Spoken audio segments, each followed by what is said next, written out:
Thanks so much for joining me today, Savannah. I have Savannah Dowe with me, the VP of Customer Care at Place. Thank you for having me. If you want to tell us a little bit about what Place is, and I know it's a suite of tools, and you guys do something a little unique. Yeah, so we do a little bit of everything for real estate teams and their clients. So think of technology solutions, lead generation, back-end office services, marketing, consumer-facing resources, anything that you might need for a real estate transaction, you can get that with Place. And so that also means that we are a company of about 15 different brands that have come together to create this platform for our customers.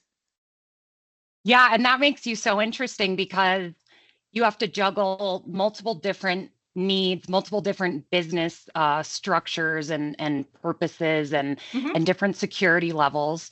So I always like to start off with, across your career, and specifically, you've seen this multiple times. What patterns have you seen when it comes to emerging technology adoption, and are you seeing those same patterns or different ones with AI?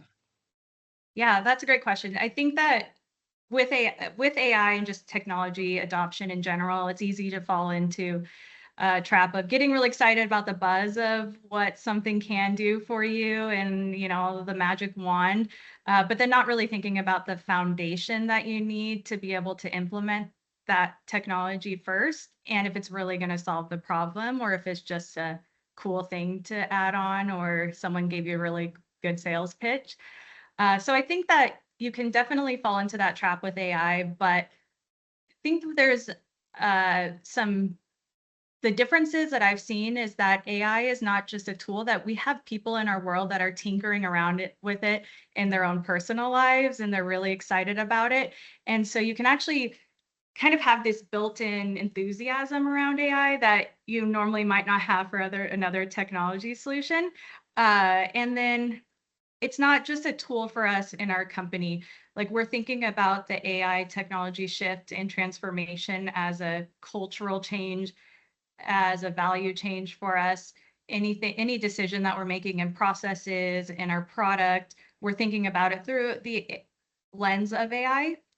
And so it's about how do we do this change management with our culture as well. And that's different than any other technology that we've been able to implement. Or sorry, Yeah. any that's different than any technology change management that we've done before. Right. And you guys are very tech native as well. So when you say kind of cultural shift, what do you mean by that? We have it in our culture, in our decisions, we've agreed that everything will be framed in, can AI assist with this? Can we build AI into this process? We might not be able to, but we're always thinking about that. But it's also about creating ongoing training and resources for our employees, making sure that the psychological safety around AI and concerns that our employees might have are addressed, and that everyone understands what our values and guidelines are around these change management. And then also normalizing us being able to share what projects we're working on at work or personal lives, which areas we failed at, learning from each other. We've created a web page, vibe coded a web page that just allows people to put their projects that they're working on, so others can maybe utilize some, we have that same problem over here and someone's already been solving that. And so just trying to operationalize and systemize it, and then just things as simple as a Slack group where people can just share cool things that they're learning, and it's just part of the conversation. Wow. So you touched on something I have not heard anybody else say about the psychological safety of AI. I mean, it's something that we hear about on the news, and as much as as somebody who uses it every day in my life, I'm always surprised to find there are some people who have never tried it. Sure. And so, you talked about the psychological safety. Is there examples of what that might look like, or guardrails? And, can you share that? I think there's a couple things there, and it's nice to touch on a few different areas of this. One, people are afraid they're going to lose their job if they adopt it, or they already see, changes and what does that mean for my role. Every month we have an AI workshop, and the content changes, but we always start with what our guidelines are, what our core values are around that. It's not replacing people, it's helping enable our people to do better, to have more empathetic service to our customers, and to elevate their skill set. And so that's something that we repeat every time we talk about these new processes, to just reassure that this isn't about cutting costs, this isn't about cutting employees, it's about providing a more empathetic service, and also better work-life balance for our employees as well, because really a lot of the benefits we've seen so far is like improvement on their own workloads and the jobs that they want to do. And then it's also making sure that we understand that everyone is at different places with AI. We have some people that are building AI servers in their basement and, very excited about it. And then there's others that are still trying to dip their toes in. So we have to make sure that when we have those conversations, we're not using language that is alienating, and it's inclusive for people who might be afraid, or people who might not know where to start, or think that they're like already behind and can't catch up. I love that. And, you and I talked about that last time, that I think sometimes, and trade shows and conferences are just perfect for these type of not even realizing that they're not inclusive, like, oh, we're all sick of hearing about AI, or, oh, we all know how AI is used every day. And what if you're the person standing there being like, I don't use it. I haven't used it yet. I don't want to tell anyone I haven't used it because it sounds like everybody else has used it. And so understanding that some people, like you said, are coding and they're building this stuff in their basement, but then some people are like, I don't even know what I don't know. And now I feel like I'm so behind, and it adds the anxiety and all of those things. So just being very transparent with employees, with people about, hey, we're not all going to be on the same level with anything, but especially with such a new technology. And so I would say my comment and question on that one is, how do you determine what these workshops should focus on? Do you have employees or people from the team that are going, hey, based on what I've heard, this is what people want to learn more about, or they don't know? Or is there like a forum or some way that, hey, next month, can we talk about this? Or how do you identify that? That's a great question. When we first started it, we really spent a lot of time discussing our framework and the resources we have as a company that are available. So that is whenever we're starting a new project, that everyone understands the framework that we should be following, so that we stay consistent, our projects are replicatable and secure, and all the other things that are important around an AI project. And then moving forward after that, the workshops were really kind of just general people bringing ideas. We identify we identify employees that are just doing some cool things. And so we highlight their projects. And then it's just checking in the pulse of what we're needing, what people are feeling like they would like to explore, and then going from there and building content around that. So a lot of it's just bringing a few different voices in. They might have conflicting opinions on what tools to use, but we like that kind of conversation. And then through the workshops, because it's engaging, we end up learning a ton from other people that are attending the workshop, just because it's more of a forum. Yeah. So that also makes me think of, a lot of leaders are being told, go learn AI, whatever that means. And we just talked about all the different levels of what that learning might look like, what current knowledge levels might be. And without being given a clear problem to solve, when you have faced that, how did you decide where to start, and how did you reverse engineer that?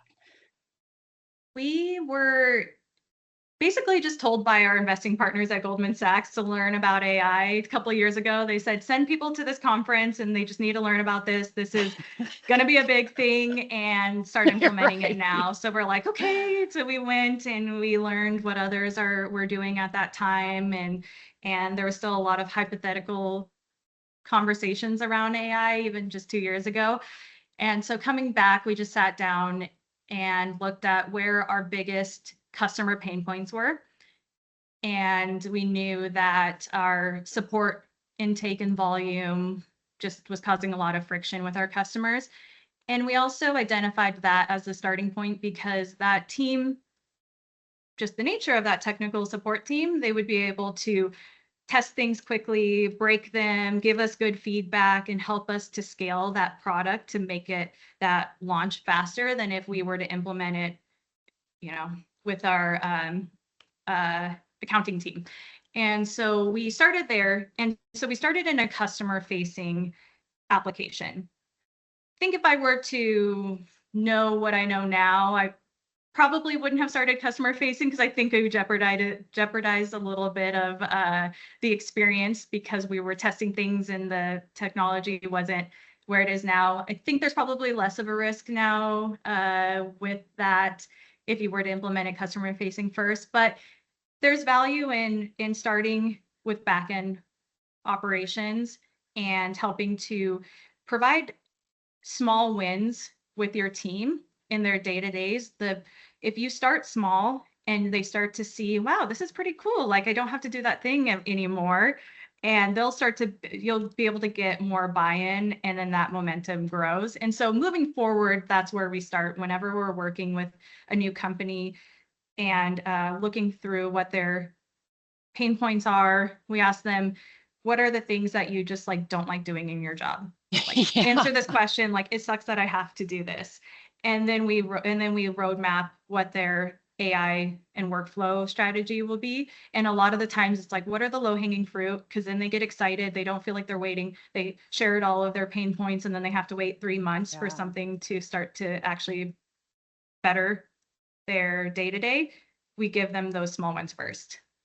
Yeah, you're exactly right. Because I think in anything in life, if you don't start seeing progress, especially for something that you don't really know what the end result is supposed to look like, it's hard to stay motivated. I mean, the best example of that is, going to the gym, right? I'm not going to see a difference right after I go, but I do know that I have my goals. So as long as I'm seeing a little bit of progress, like, hey, this is even as small as the workout's getting easier. So in this case, it's like, hey, that it was really annoying having to type up notes or summarize notes, or, it was very hard to pay attention on a call or during a conversation and take notes. Wow, that made my life easier. And so what's interesting about what you touched on is by addressing the low-hanging fruit and the small wins, and on the back end, you're helping with change management internally, and also kind of easing the customers, the end users, into it as well. Because I think that a lot of people, and this is so true in the Go Learn AI thing. Okay, let's identify our biggest gap. If it's customer facing, that's where people are going to go look naturally. And if the customer facing tool backfires, the internal employees feel it, the customers feel it. It's just a lot of friction. So, you went about it the right way. And I think you've learned a lot, along I think another thing there journey. too is that when you sit down and talk to someone in a department that might not be able to give this kind of feedback normally, maybe they don't get someone asking them what do they hate about their jobs every single day. Yeah. People like to say like, well, if I didn't have to do this, it would be better. Like, so you're actually giving them the opportunity to be a part of that change management, which a lot of the times, our tier 1 support reps are not a part of those decisions. They just get logins to the new tools and get training on how to do it. And so for them to be able to say, like, if I could create my perfect role, if I could fix this in my process, if I could fix this for the customer, you're empowering them, and then you get that buy-in quicker. And so the change management is faster because they're a part of that build. That's key. That's key. I mean, I think change management, that and knowledge management strategy are the two things most overlooked when people are going on these AI journeys, because, the knowledge base is the foundation, and then the change management is really what gets the car or the train going. So since you've experienced this implementation, and you've kind of gone through the evaluation process, when did you realize, and this is the case with any technology, that what's being pitched to you was different than the reality? We all see these nice demos and we're like, that's super, super cool. But when was a point where you were like, okay, this isn't the way that they're making it seem, or this isn't the way I thought it would be? Yeah. Luckily, we haven't had anything that I would think of like as a bait and switch, but I think where we could have made smarter decisions is just being ready to ask the right questions. And sometimes you just learn that through trial and error. And so it's coming with you understanding what your needs are, where your gaps in processes or gaps in functionality are, and then being ready to express those and ask those questions, ask the right questions so that you can get answers of whether or not that vendor can actually help you with your goals. Because the vendors have an idea of like what features they highlight to, to maybe differentiate themselves from others, to what they think could broadly help the most amount of people.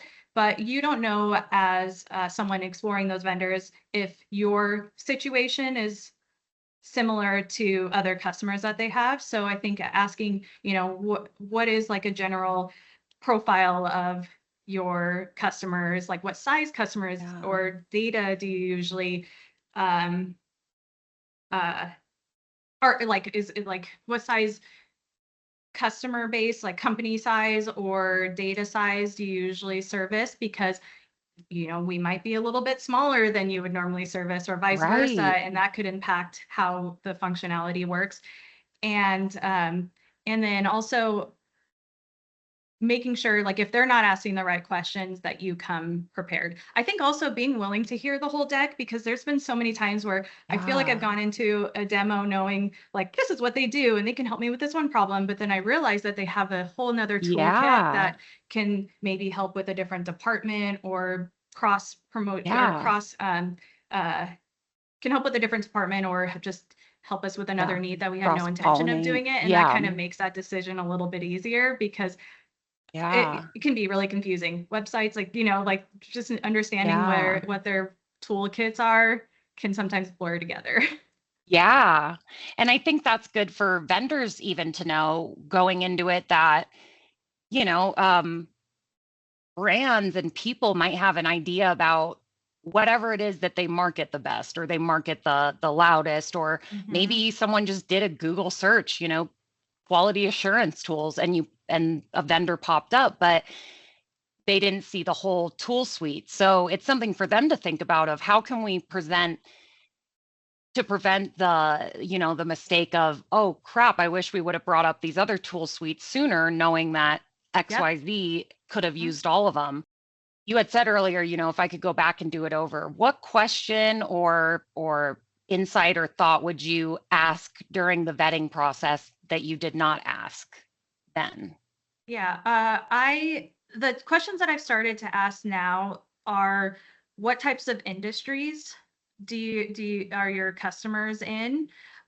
Because we're in the real estate industry, our needs might be different than healthcare or others. So that gives some insight into to maybe the support, the security, or the features and functionality that the customer might have. I generally, because, the size of our company, I want to know that the AI partner, especially that we're working with, will match the volume that we have. And I think that some of the things that I like to look for are companies that embody kind of what we're doing. Like we feel like we're in that kind of like scrappy startup era still. And so we want people that we can collaborate with, that are willing to maybe build something together if they don't have that feature, but they have the resources and they have the willingness to And so, but that might not be the right solution for a lot of companies. They need someone that's really established, that has a very strong roadmap, and it's very um, uh, well established already. But what we're kind of looking for is someone that we can build something together with, and are they willing to? So it can really vary depending on your company's needs, and depending on budget, obviously. Yeah, no, and I mean, you took the words right out of my mouth. I was going to say, I think going into it knowing, hey, are we, like you said, looking for something well established? Are we okay with building something together if they don't already have something, or if they have something that's a little bit premature? Because I've heard both ends. Sometimes people are like, no, we need it to be, tried and true. And then sometimes people are like, we want to be almost like not even like a beta client, but like, build something together. So I Mhm, think mhm. it's partially company culture, partially, needs that align. But I love Yeah. that perspective.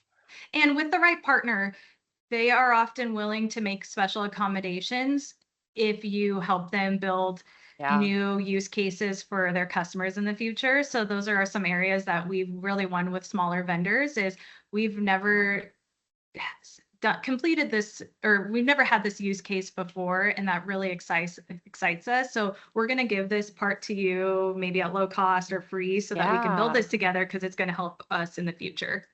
Yeah. Win-win. I love that.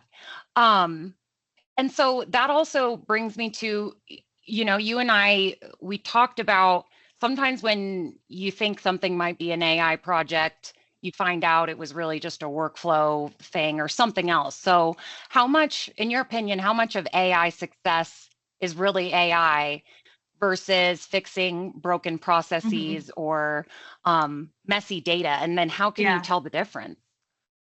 If I were better at math, I would know the percentages of that, or be able to guess on that. But I think that has been the coolest thing about this AI journey, is just how much of the things that we just got resolved through better workflows that we just hadn't, it was right under our nose, but we didn't think about it. Because like I mentioned, we're looking at everything. Can AI fix this? Is there an AI solution for that? And so as we're reimagining all of our problems, we're thinking that, and we're saying, this is not actually an AI. This Yeah. doesn't, you can't solve for AI here. But what resources do we have for automations or workflows? And it means maybe bringing some of the right people into those conversations. As a leader, I think most of us are the like, why does it work this way? How can we change it? How can we improve it? But we might not always know like what our CRM capabilities are that we already have seats for. And so bringing people in that understand and are staying up to date with the tools stack that you currently have and the features that they're releasing, and going to those webinars and learning about, your chat solutions, new AI features, and then being able to bring that to the table to say, um, yes, we can solve that problem, but really we just need to build this workflow instead. Or this is a simple, Zapier connection or whatever it might be that we need, and we don't need to spend money Yeah. on tokens or an AI solution just yet. Right. And that, I feel like a lot of companies and teams have employees or people, agents that are interested in AI and are Mhm. interested in these things and would love to be given the chance of, hey, explore this, figure this out for us. Is this an AI problem? Is this a broken workflow? And Yeah. it empowers them. It allows them to feel like, hey, I'm part of the solution, not just part of the problem or part of whatever people choose for the Hmm. solution. And I've Hmm. heard people talk about an adoption group when it comes to change management. So, Yeah. hey, we bought a new tool, you guys test it out first, let us know what you think, or maybe you didn't buy it yet, but test it out, let us know what you think. And then, say you do buy it and they like it, then they can help with the change management just naturally by building buy-in. Have you found that Hmm. to be Yeah, the so we case? have a couple things that we have structured there.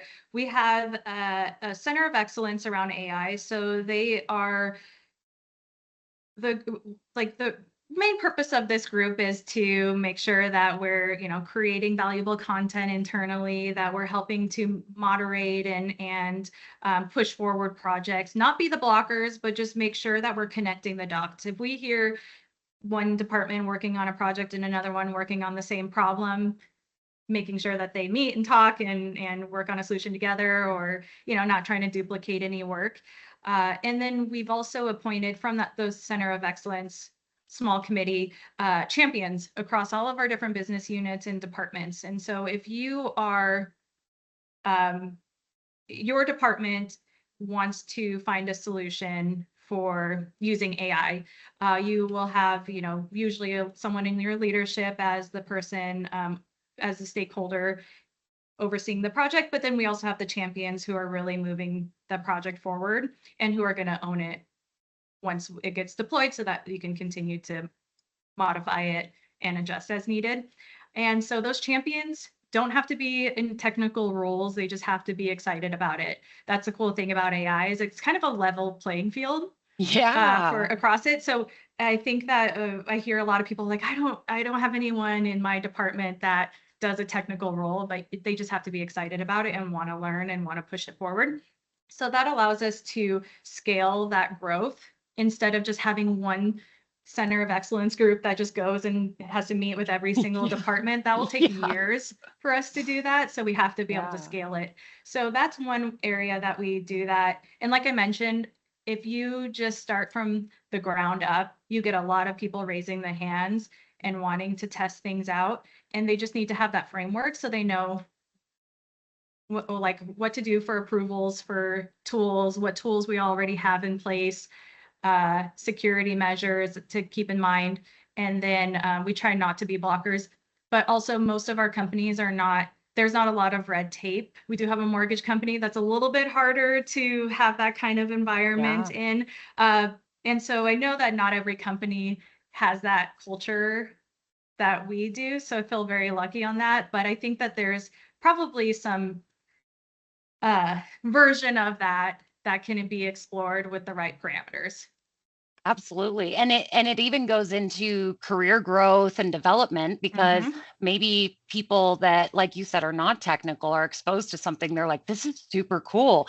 And now something that I thought maybe was just a temporary role or a temporary job, I could actually grow here and be an expert on this tool or, evolve. So it's a win-win-win all around.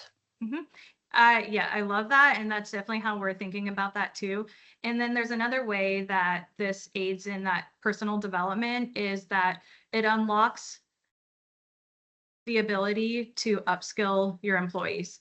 So even if they're not owning the AI portion of it, AI is helping them to remove some of that low level work and then be able to upskill. And so it's really important for leaders to be thinking like, what's next for my employees?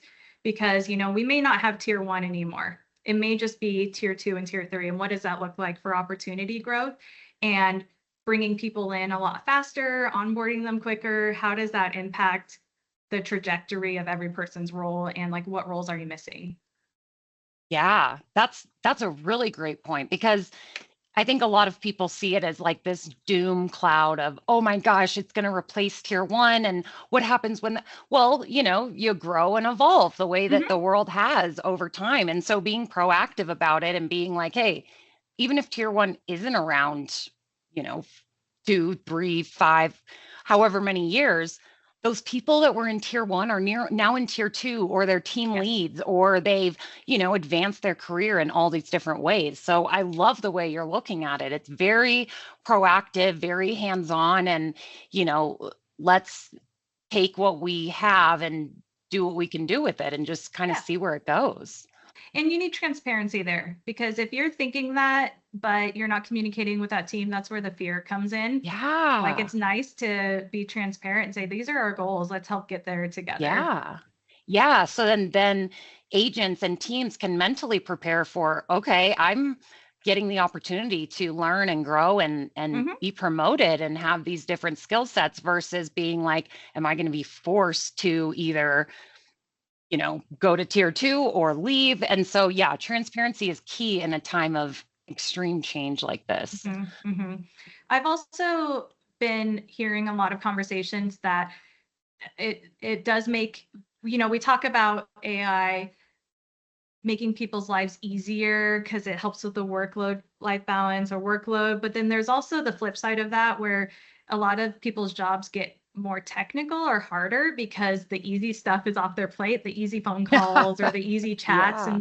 And so I do want to also be mindful that the work is more challenging, but oftentimes that's the more rewarding work. It's not the brain numbing work that they dread doing.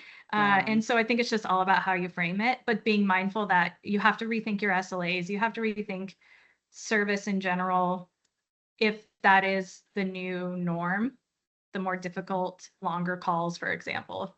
Yeah. Yeah. And that, I mean, the way you're thinking about it, I think is very unique compared to a lot of the conversations that I have, because each new step or each component you think about, you're like, okay, well, that knocks over multiple other dominoes. So let's think about those. And oh, now that we're thinking about those, we have to think about these. So Yeah. it's just really having an open mind about it and involving your team. I mean, it's, yeah. And that brings me to, if you could, and you've already given a few of these, but if you could add a warning label to AI or an honest disclaimer, like, be warned that, what would that be when you think of AI?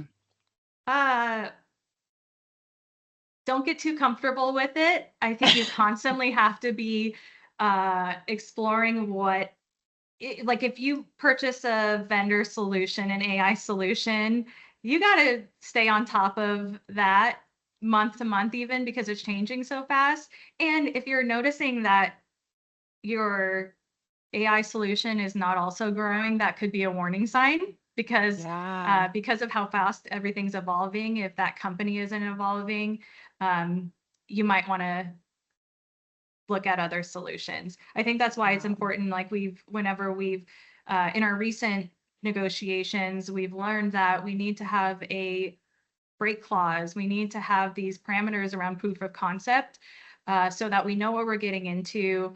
And we know that if we get in there and it's not what we expected, the right questions weren't asked maybe, but it just maybe just wasn't where we needed it to be, that we can get out, because a year from now, AI is going to be so drastically different, and we have to make sure that we're with the right partner.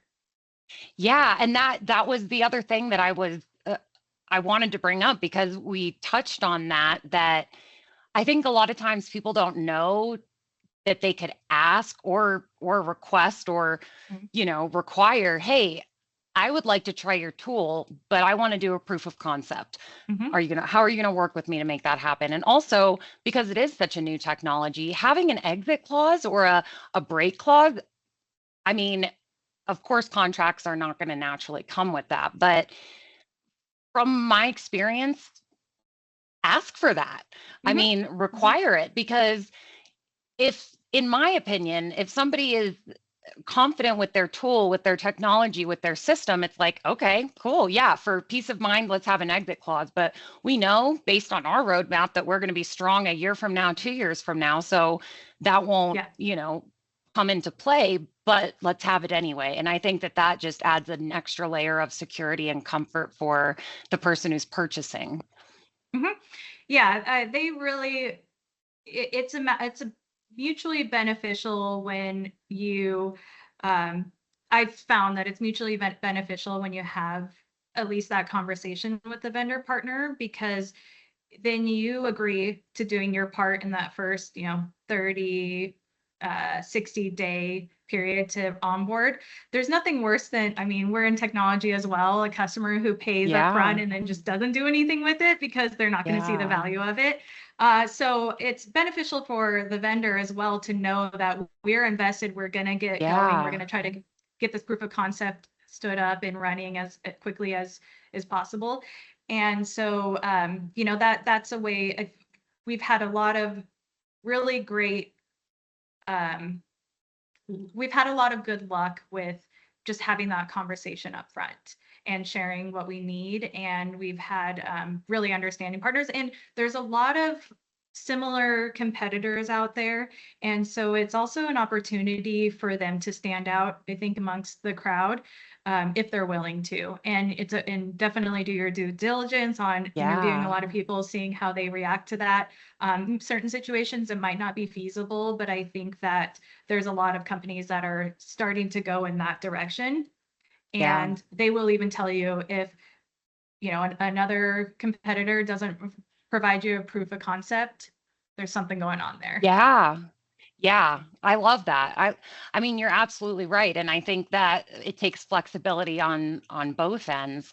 And I'm seeing that more and more is, hey, we'll offer you a proof of concept. That's part of our contract or, Mhm. and things to look out for. I've heard this a couple times is a proof of concept contract that slides in there, this rolls into a 3-year contract. Like, Yeah. okay, it's a 6-month proof of concept, but then it rolls into 2 years. So being mindful of it, is this an actual 6-month proof of concept that we can walk away at the end if it doesn't work, or are we stuck? And so just being Yeah. very mindful of that. And vendors know that reputation can be tarnished, if you do wrong by a brand or by a client. And so I would say most vendors are transparent. You're always going to have people that are trying to, pull the wool over your eyes or, Mhm.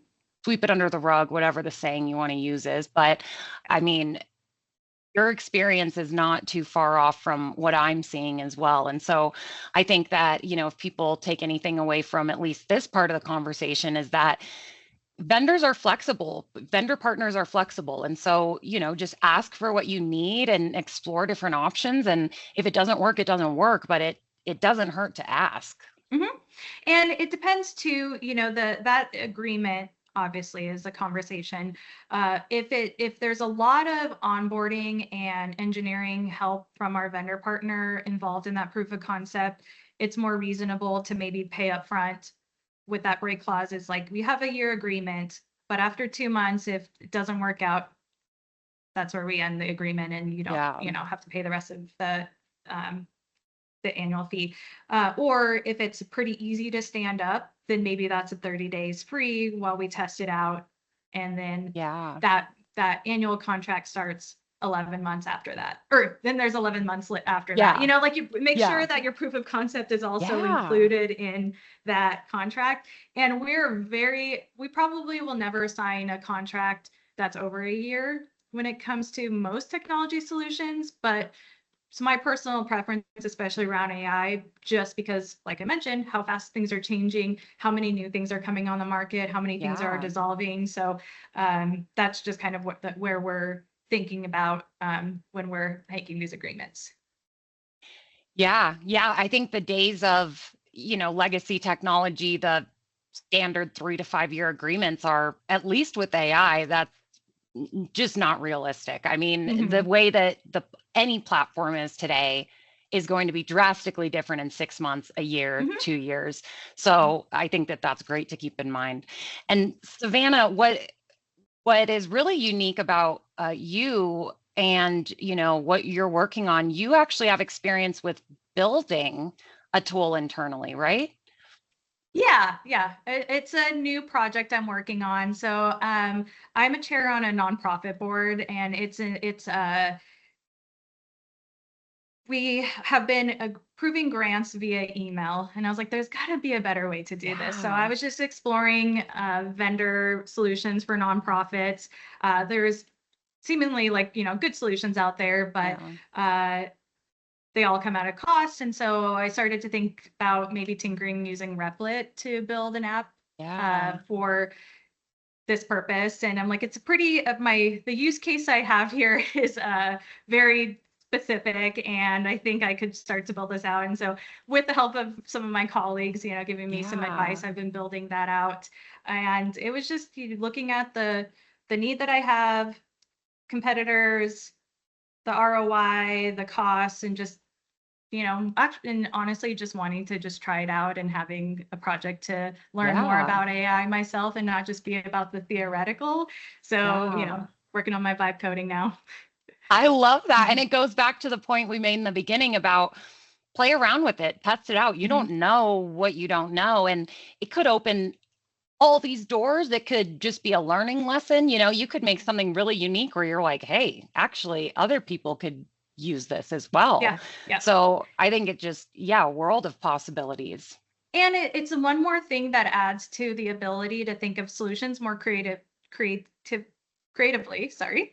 And I think that's the hardest part about AI, especially when you're first starting, is that if you can't think about AI in a creative way, like what can it do, because you have a limited knowledge of what is possible, it's harder to think of solutions. But the more you expose yourself and try things out and build things on your own and understand how it works, then you can start to expand like what kind of solutions that you can build out. I love that. That's a great mic drop moment. Thanks. Savannah, is there anything else you're working on or any events you'll be at or anything, cool that you want to talk about or mention? I will be at the Customer Success Collective in Seattle in June, speaking on a panel. And so I hope to see you there. And then I'll also be at CCW Las Vegas in August. And I know All you and I are right. going to get lunch there or dinner Yes, there while we're absolutely. there. Absolutely. If you're going to be at Customer Success Collective or Customer Contact Week in Vegas, let Savannah and I know, and definitely let's meet up and feel free to ask more questions. This has been so amazing, Savannah. Thank you so much for all of your insights and your time. And I just think what you guys are doing at Place is so unique, and I can't wait to see, where it takes you. Thank you. I have so much fun talking to you. And this is just topic I love to gab about and to learn from others about. So thank you Me for that too. opportunity. Of course, of course. Thank you so much.